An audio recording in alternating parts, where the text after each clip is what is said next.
Today I'm going to review one of my absolute favorite sagas in the whole franchise, and the one I consider the most underrated.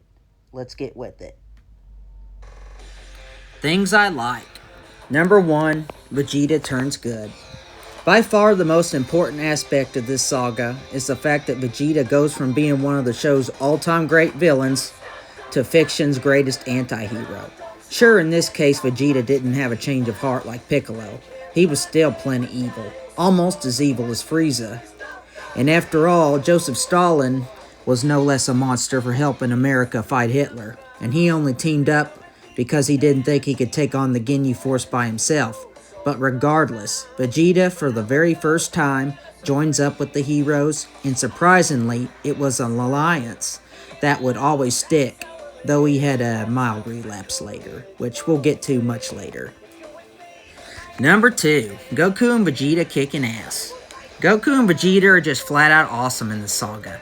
Vegeta never kicked more butt than he does here. By the end of the show, he had systematically exterminated every member of the Ginyu Force but Ginyu himself.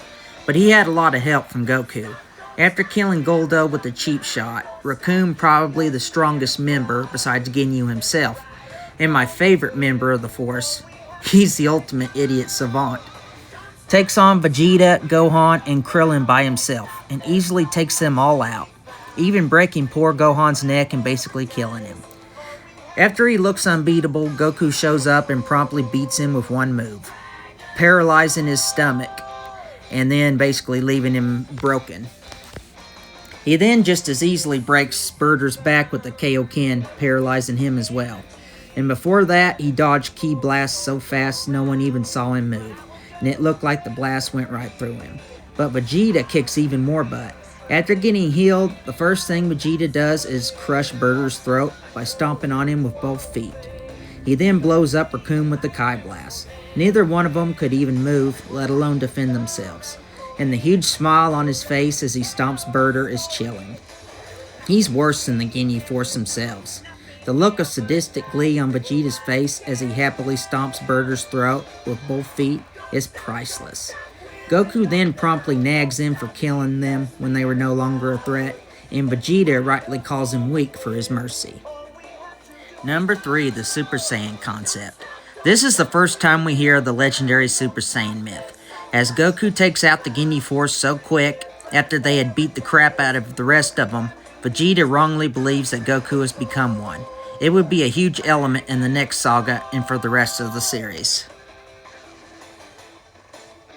Number 4, the Ginyu Force themselves. I love these guys, and I love the whole concept here.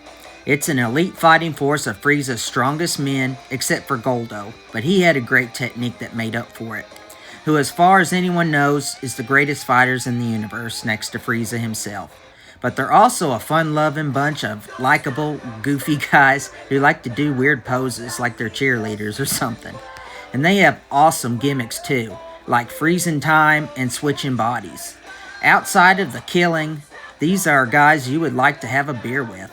I also think they were influential. Number 5, short and sweet. Almost all of the sagas, even the truly great ones, have some boring or redundant stretches.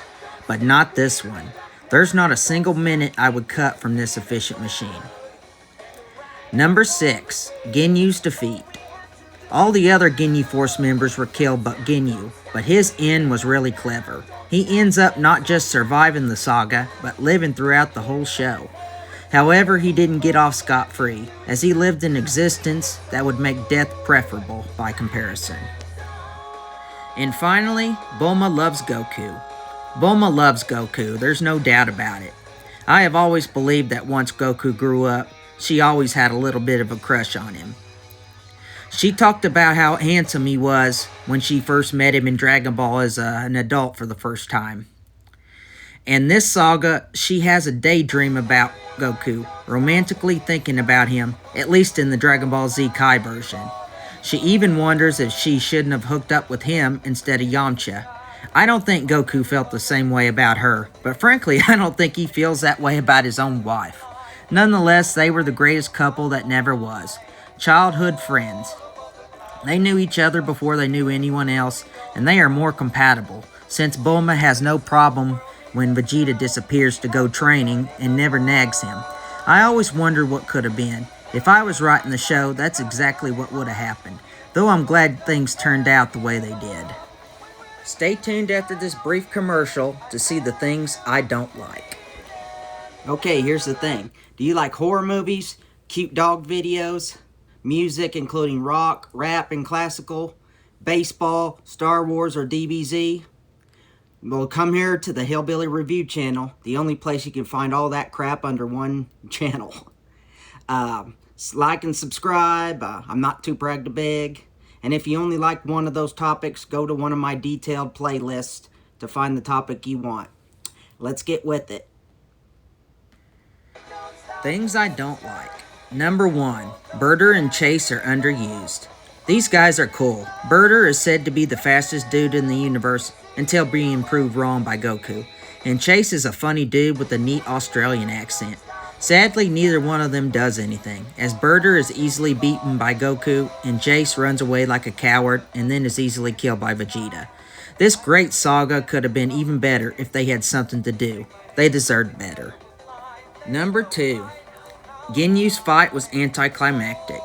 Don't get me wrong, it was a great fight, but it was rather anticlimactic compared to the bloodbath that was the Recoome fight. And last but, well, least, Vegeta almost ruins everything.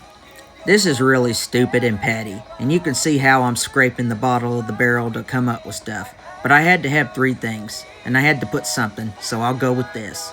When it looks like it's inevitable that the Ginyu Force is getting the Dragon Balls, Vegeta tells Krillin to destroy the ball, so they can't make a wish. Luckily, the Force got the ball before it was destroyed. Overall rating, A+. Fan-frickin-tastic. This is an easy full grade for me. It's one of my personal favorites, and there's really nothing bad I can say about it. You would think it couldn't get any better than this, but it turns out that this is just the tip of the iceberg, and things would get even better, and it doesn't get the credit it deserves for its importance to the mythology. And guess who's coming? See you later on the Hillbilly Review channel when we do the Frieza Saga.